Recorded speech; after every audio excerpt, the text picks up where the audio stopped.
My family is greatest treasure for me. I know that they are not perfect, but I love them from core of my heart. এই জন্য এটা বললাম যে এই পৃথিবীতে আপনার ফ্যামিলি থেকে গুরুত্বপূর্ণ আপনার জন্য কেউ হতে পারে না। কারণ এই মা, বাবা বা ভাই-বোন এরা হচ্ছে আপনার প্রতি যে ভালোবাসা দেখাবে, এই পৃথিবীতে ৭০০ কোটি মানুষের মধ্যে আর কেউ আপনার প্রতি এত ভালোবাসা দেখাবে না।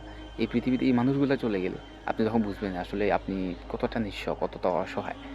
এই আপনার সবচাইতে খারাপ সময়ে যখন সারা পৃথিবী আপনার বিরুদ্ধে গেল, তখন আপনার মাতা-পিতা আপনার সাথে থাকবে, আপনার সাথে দাঁড়াবে। এই সারা পৃথিবীতে আপনি চিন্তা করে দেখেন, অনেকগুলো মানুষ কিন্তু কেউ আপন নাই। এটা হচ্ছে কথা আরকি। এইজন্য আমরা অন্য মানুষের মধ্যে আমরা অনেক সময় যে থার্ড পার্টি মানুষকে গুরুত্ব দিয়ে বসে থাকি। এই মানুষগুলা হচ্ছে যে ট্রাস্টটা, এই মানুষগুলোর যে ট্রাস্ট, এটা আপনি সারা পৃথিবীর ধন-সম্পদ দিয়ে কিনতে পারবেন না। কোটি, কোটি টাকা দিয়ে আপনি এই বিশ্বাসটা কিনতে পারবেন না।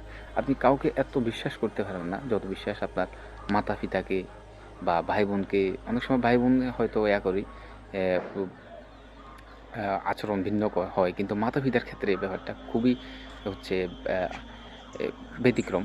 মাতা-পিতা আপনার যেকোনো অবস্থায় আপনার সাথে হচ্ছে বিশ্বাসটা রাখবে। এইজন্য বলা হয় যে ফ্যামিলি হচ্ছে সবচাইতে বড় গুপ্তধন। এই পৃথিবীতে এর থেকে দামি আমি আর কিছু দেখতে পাচ্ছি না সম্পর্কের ক্ষেত্রে।